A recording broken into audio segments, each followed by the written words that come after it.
matuto at ma-inspire magnegosyo. Nako, marami kaming inihandang mga siksik na business stories and learnings. Makikilala natin ang producer ng world-class natural vinegar na masarap na sausawan sa marami nating paboritong pagkain. Tatalakayin din natin kung ano ba ang ibig sabihin ng social entrepreneurship. Malalaman din natin mga suki ang mga current at upcoming events ng Go Negosyo. Tapos, isang tatak negosyo muli ang aming ipakikilala, ang Zambrox. Kumusta mga suki? Handa na ba kayong ma-inspire at matutong magnegosyo? Nako, marami kaming inihandang mga siksik na business stories and learnings. Ako po si Lava Numer at ito pa rin po ang inyong #1 at trusted negosyo partner on TV, ang Go Negosyo! Kaya mo! Tagumpay sa kahirapan! Likas na sa ating mga Pilipino ang pagkahilig natin sa sausawan tuwing kumakain. Mapaalmusal man yan, lunch o dinner, laging may sausawan. At ang isa sa paborito nating condiments, ang suka. Pero meron tayong kago-negosyo na nakilala na si Miss Linda Corsiga. Ang kanyang produktong suka, hindi lang basta suka dahil ito'y proudly Pinoy, organiko at pang-world class pa. Tara na't kilalanin natin siya dito lang sa Out of the Box! Actually, bago po ako nag-start ng vinegar business, ang husband ko, nag-suggest siya sa akin na I would go into honeybee culture. Sa aming relationship, siya po yung thinker, ako ang doer. So, nag-honeybee culture business ako for 1.5 years. Kaso lang hindi po naging successful kasi hindi ako hands-on beekeeper. So after that, nagkaroon po ng lull ng mga 6 months. And then ang husband ko na naman po ang nag-isip kung ano dapat kong i-business. So sinabi po niya sa akin na mag-venture ako into organic vinegar. I grew up in the vinegar world kasi ang mother ko in the 50s, ang negosyo po niya, nagbibenta po siya ng tuba. Pero bago po ako nag-umpisa noon, nag-enroll po ako sa iba't ibang crash courses para ma-equip po ako sa proper knowledge and yung procedures on how to go about the business. Nung nag-start po ako, one-man army lang po ako.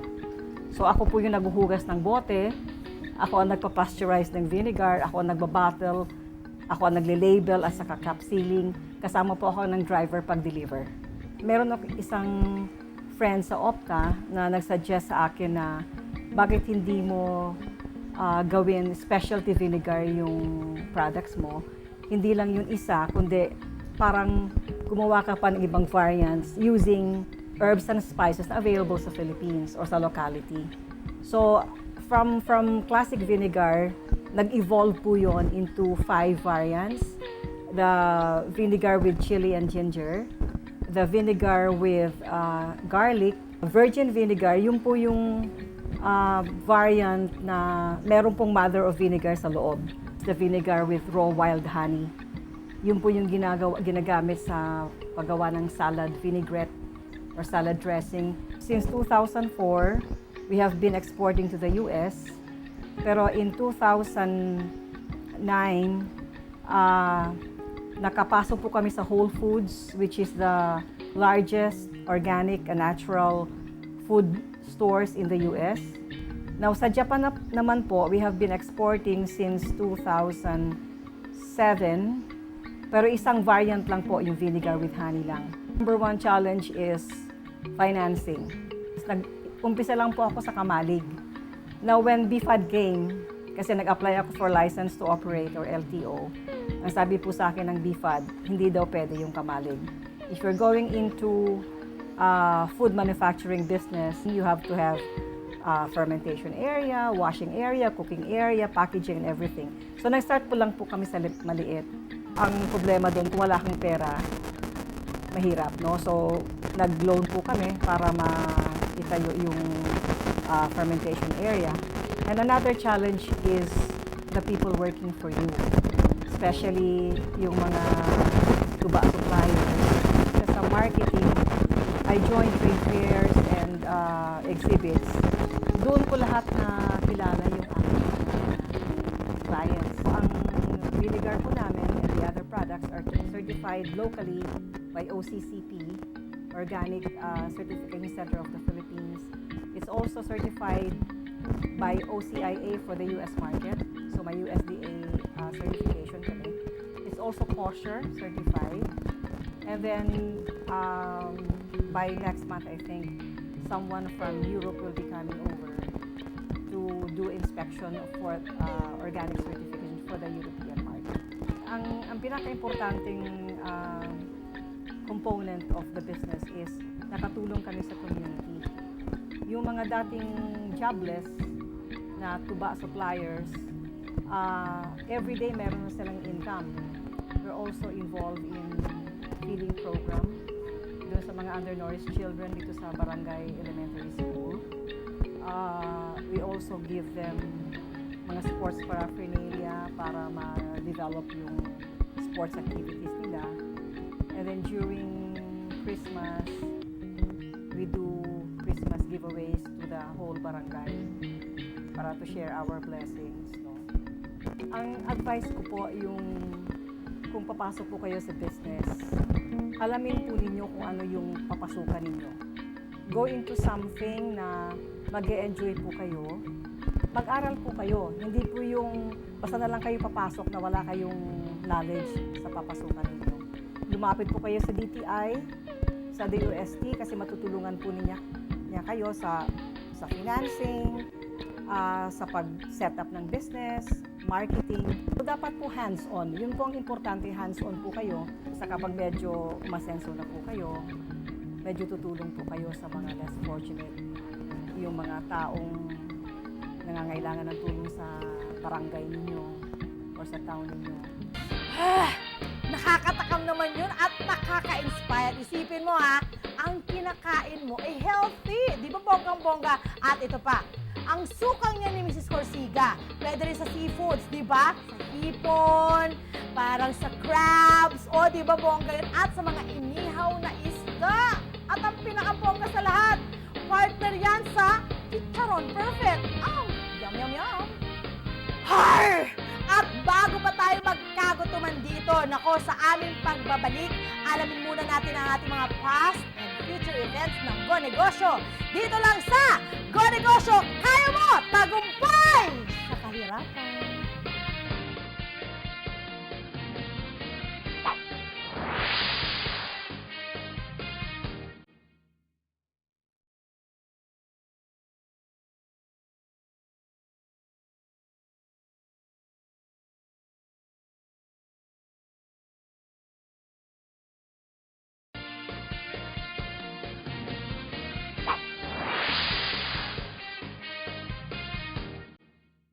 Ang 2011 ay blessed na taon para sa atin dito sa Go Negosyo. Kasi naman, napaka-successful ng mga events na may layong tulungan ang ating mga kababayan dito sa Pilipinas. Halina't panoorin natin ang mga events na tulad ng mga ito. PBEX noong March 17 to 19 sa Mega Trade Hall, Mandaluyong City. PIFBEX noong March 31 to April 2 sa World Trade Center. PIFBEX is the Philippine International Food and Web Expo. This expo means ito po yung event namin is regarding po doon sa food and beverage. The advantage of joining of this event is you can see a new business na hindi pa nakikita sa market. Talk and Text Go Negosyante ng Bayan Awarding sa Festival Mall, Alabang.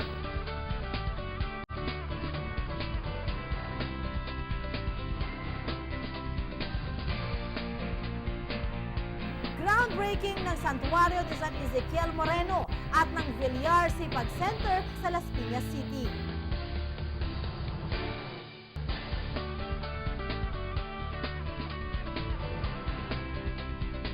Agrikultura Trade Fair sa Mega Trade Hall, Mandaluyong City.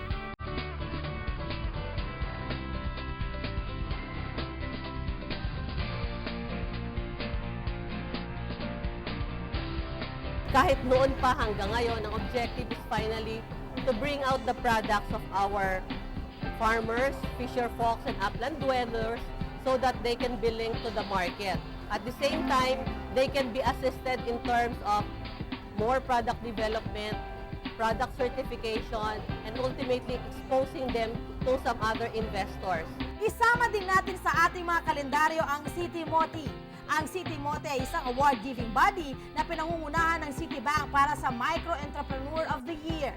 Binuo ito para mapromote ang awareness at makatulong sa microfinance sa pamamagitan ng pagkilala sa mga natatanging micro-entrepreneurs. I think the importance of micro entrepreneurs in the development of economy cannot be overemphasized. We believe that through micro entrepreneurship, it can lead towards much faster development and poverty alleviation in this country. At syempre, ang pasasalamat mula sa ating founding trustee na si Sir Joey Concepcion para sa lahat ng walang sawang sumusuporta at tumutulong sa Go Negosyo bilang isang foundation sa Makati City.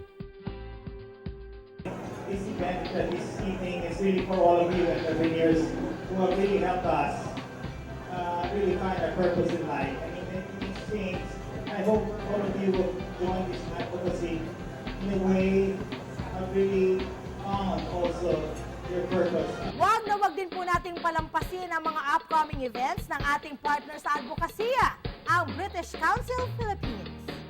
We would like to invite everybody to join the I Am a Changemaker competition. It's a competition for young people between the ages of 16 to 25 years old. All you need to do is submit a social enterprise business idea, to which we will provide you a 100,000 peso prize money to implement that idea. The deadline for the Changemaker competition is on September 23. You can log on to our website www.britishcouncil.org.ph for more details. Tutok lang mga suki dahil sa aming pagbabalik, MBA na dito lang sa Go Negosyo, kaya mo tagumpay sa kahirapan!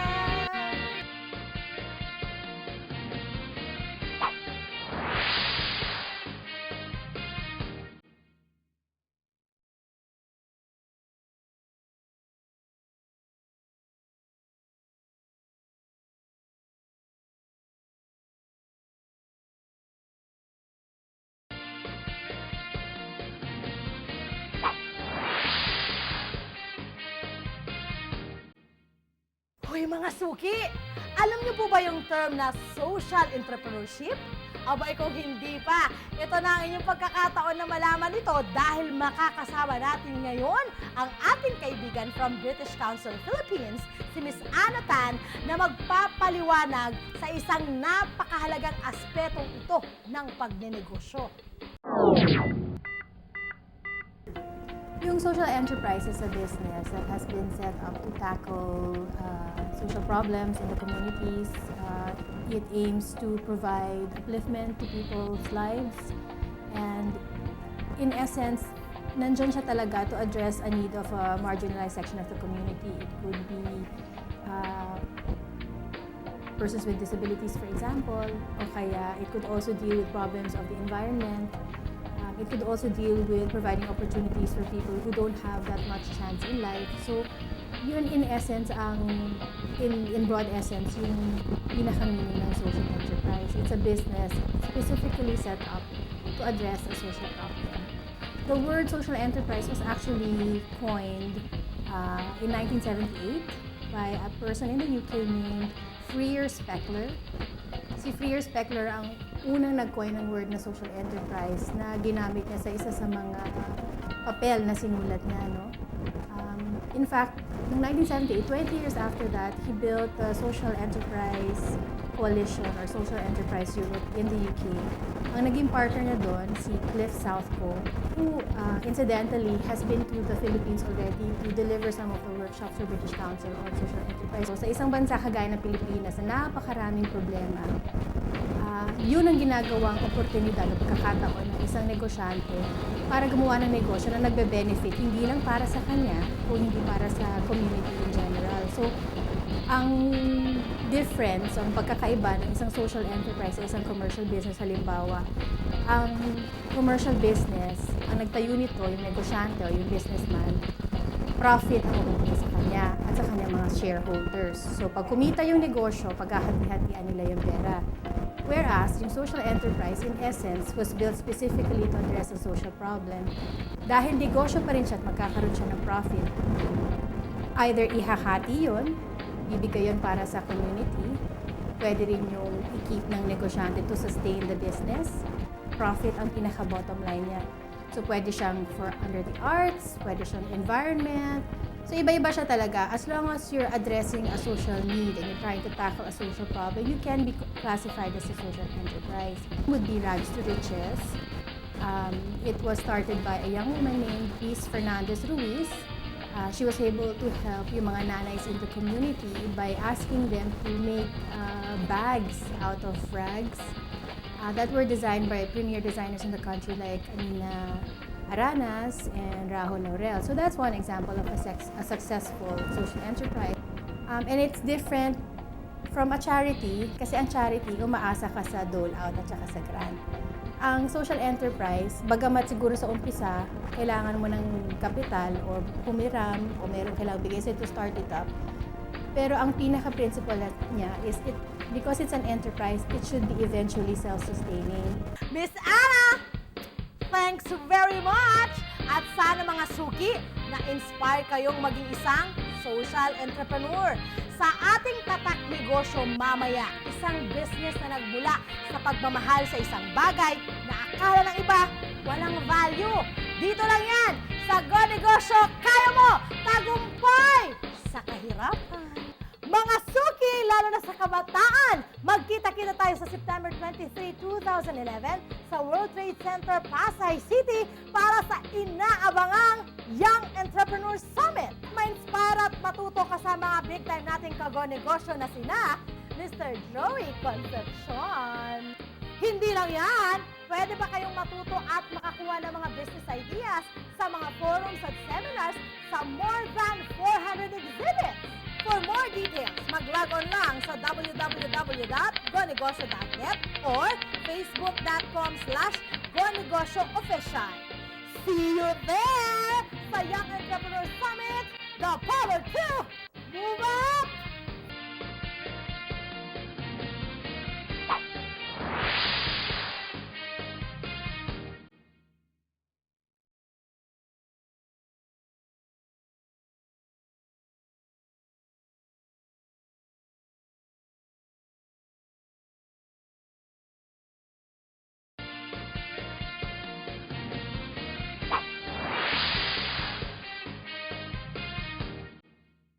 Dito po sa Go Negosyo, patuloy ang aming paghahanap ng mga Pinoy entrepreneurs na pwede pong magbahagi ng kanilang mga inspiring business stories. Kamakailan nga lang, nakilala po namin si Mr. Benjamin Jun Farin, the man behind Zambrox. Kilalanin po natin siya dito sa Tatak! Since 1980s, when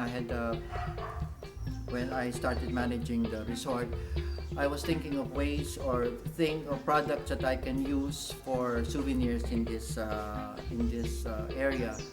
So DTI, they had this seminar, a stone cutting and entrepreneurial skills training seminar for about 3 or 4 days. I had a talk with the resource speaker and I asked him if I could buy the 2 cutting machines, which is worth something like 15 to 20,000. So I asked him if I could just buy it, and the next day I started making paperweights, stone eggs, and only small items where I can place sambales as being the souvenir item that you can get from this place. The material comes from the mountains near Mount Pinatubo, or to be specific, in Botolan, Zambales. Even before it erupted, I was already trying to get stones there. Serpentinite, it's an igneous rock, and usually found near the volcanic area. Serpentinite comes from different parts of the world.